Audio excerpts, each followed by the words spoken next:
Welcome to Breaking Ties, Is Divorce the Answer? This is your go-to source for practical advice and support when considering if a divorce is the right answer for you.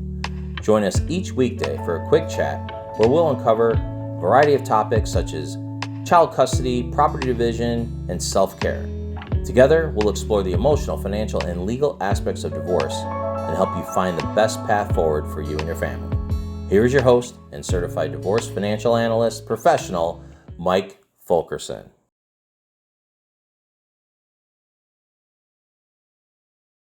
Hi, and welcome to today's episode of Breaking Ties, Is Divorce the Answer podcast. We are going to discuss an important topic that affects children during a divorce: health issues. When parents divorce, the well-being of the children is of the utmost concern, and health problems only add to the already challenging situation. Let's talk about how health issues are handled in a divorce case involving children. We need to start with who makes the decisions. When it comes to the health of a child during a divorce, the primary concern is who will make decisions about the child's medical care. This is often addressed in a parenting plan, which is a legal agreement between the parents outlining the details of their shared custody. The parenting plan should clearly state who has the authority to make medical decisions for the child and how the parents will communicate with each other about the child's health. Now, health insurance is another important aspect to consider during a divorce, especially for the children with chronic health conditions. If a child has a pre-existing condition, it's important to make sure that they continue to receive the medical care they need. Both parents may be responsible for providing health insurance for the child, and the divorce decree should specify who is responsible for paying the insurance premiums. If one parent is unable to provide insurance, the other parent may be required to do so. When it comes to the health of the child during a divorce, it's important for both parents to put their differences aside and work together for the child's best interest. This means ensuring that the children receive the necessary medical care, regardless of who's paying for it. If a parent has concerns about a child's health, they should communicate with the other parent and work together to find a solution. In conclusion, health issues can be a difficult aspect of divorce, especially when children are involved. It's important for both parents to work together to ensure the child receives the necessary medical care and to make decisions about their child's health in the best interest of the child. If you're going through a divorce and have concerns about your child's health, it's important to seek the guidance of a qualified attorney to ensure your rights are protected and your child's well-being is being prioritized. Thank you for tuning into today's episode of Breaking Ties, Is Divorce the Answer? I hope this information was helpful in navigating the complex topic of health issues during a divorce. Join us next time, and keep in mind that divorce is not the end of your story. It is the start of your next great chapter. Should you have any questions or need any assistance, my contact information is in the description. Take care.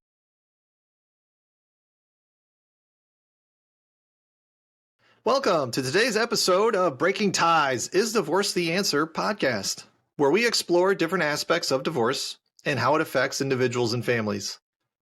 Today, we'll be talking about collaborative divorce and why it's becoming an increasingly popular option for couples who want to get divorced. Let's start with, what is a collaborative divorce? A collaborative divorce is a non-adversarial divorce process where both parties work together with their lawyers to reach a mutually acceptable settlement.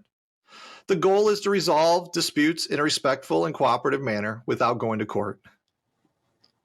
Now, there are benefits to a collaborative divorce, and they could include better communication and cooperation between the parties, reduced stress and emotional trauma for everyone involved, more control over the outcome of the divorce, a quicker and more cost-effective process, the ability to resolve disputes in a confidential setting. How a collaborative divorce works typically involves a series of meetings between the parties, their lawyers, and any other professionals involved, such as financial advisors or therapists. During these meetings, the parties work together to reach settlement that works for both of them. If the parties are unable to reach a settlement, they may choose to end the collaborative process and proceed to court. Now, is a collaborative process right for you? Well, a collaborative divorce is not for everyone.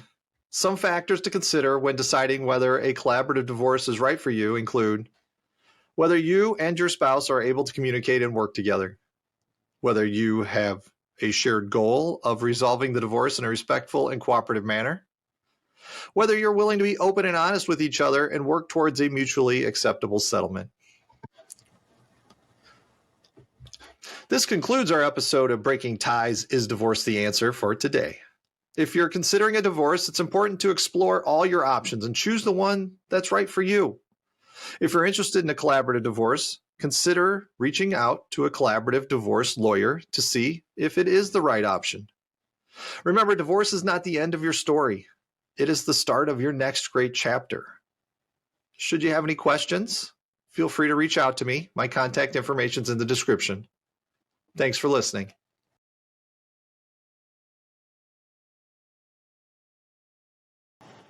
Hi, and welcome to another episode of Breaking Ties, Is Divorce the Answer? Today, we're going to be discussing two important topics, legal separation and divorce.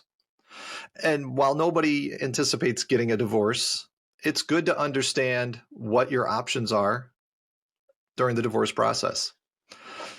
What is legal separation? Legal separation is a legal process that allows a couple to live apart while still considered being legally married. In a legal separation, the court can make orders on issues such as property division, child custody, and support. However, unlike divorce, the couple is still technically married, and they cannot remarry without first getting a divorce. Why opt for legal separation instead of divorce? Well, there really could be several reasons why a couple might choose to legally separate rather than divorce. Some may prefer to keep the status of their marriage for religious or personal reasons, while others may want to keep their marital benefits, such as health insurance.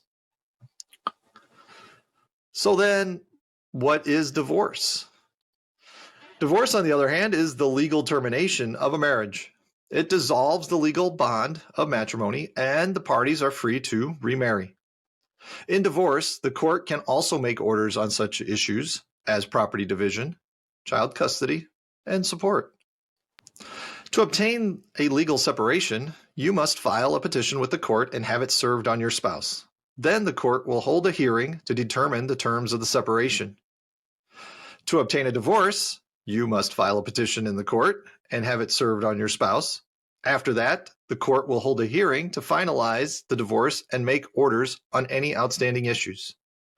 Since these are big legal issues, finding an attorney is likely your best course of action. They will have knowledge in what you are wanting to accomplish and using that knowledge to make sure that whether you're legally separated or getting a divorce, it's a fair separation. That's all for today's episode of Breaking Ties, Is Divorce the Answer? I hope you now have a better understanding of the difference between legal separation and divorce.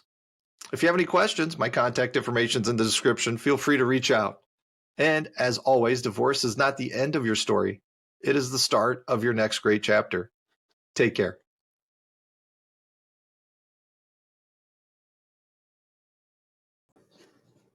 Hi, and welcome to the Breaking Ties, Is Divorce the Answer podcast. I'm your host, Mike Fulkerson, and today I'm going to do the podcast a little differently.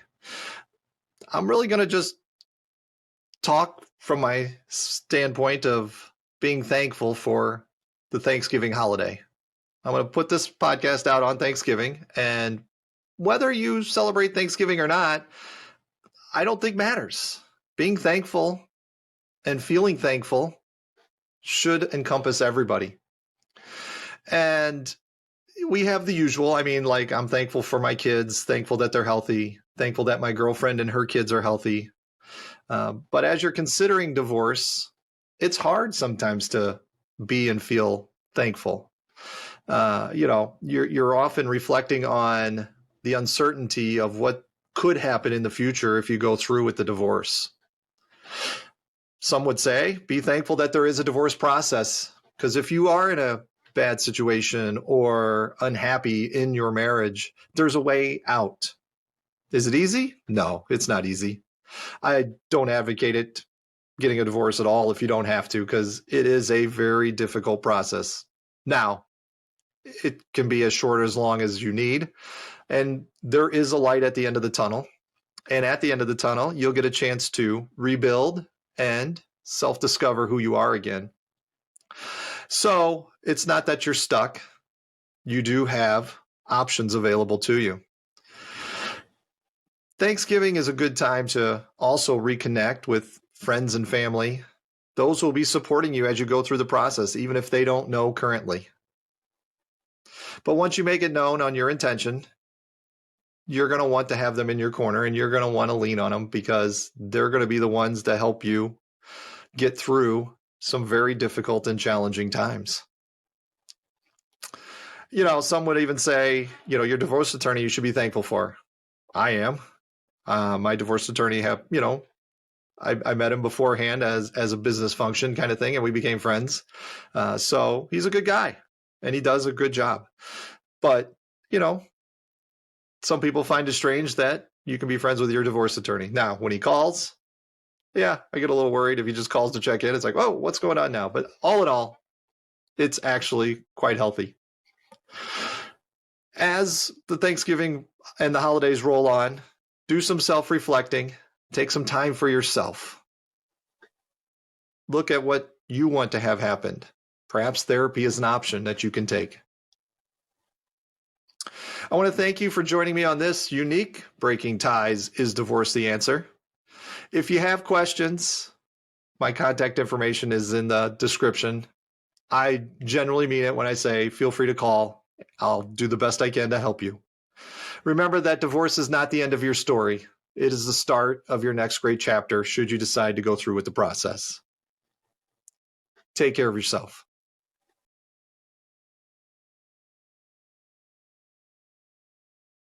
Hello and welcome to this episode of Breaking Ties Is Divorce the Answer? In today's episode, we will be discussing the different types of divorce processes that individuals can choose when getting a divorce. Divorce itself, as we know, is the legal process of ending a marriage, and there are several options available to those seeking a divorce. Some of the most common divorce processes include a contested divorce, uncontested divorce, collaborative divorce, or mediation. Let's take a moment and go through each of these and see what the differences are. First up is the contested divorce. A contested divorce is a type of divorce where one or both parties cannot come to an agreement on the terms of the divorce. This type of divorce is the most traditional and can be lengthy and a stressful process. It typically involves court hearings and negotiations and can be resolved either through a settlement or a trial.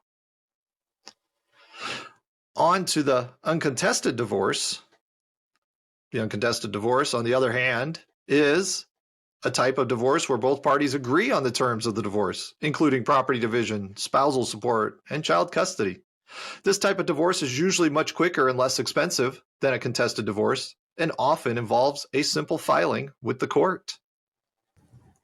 Next on the list is collaborative divorce. A collaborative divorce is a type of divorce where both parties work together with their lawyers and other professionals to reach a mutually acceptable agreement. This type of divorce is designed to be less stressful and more efficient in the process. It often results in a more harmonious outcome.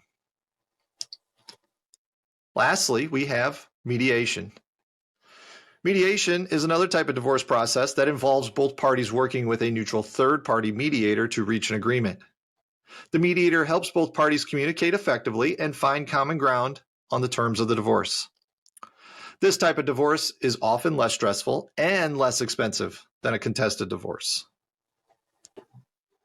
That's all for today's episode of Breaking Ties Is Divorce the Answer? I hope you found this information helpful in understanding the different types of divorce processes available to individuals seeking a divorce. If you have any questions, my contact information is in the description. I'm happy to help in any way I can.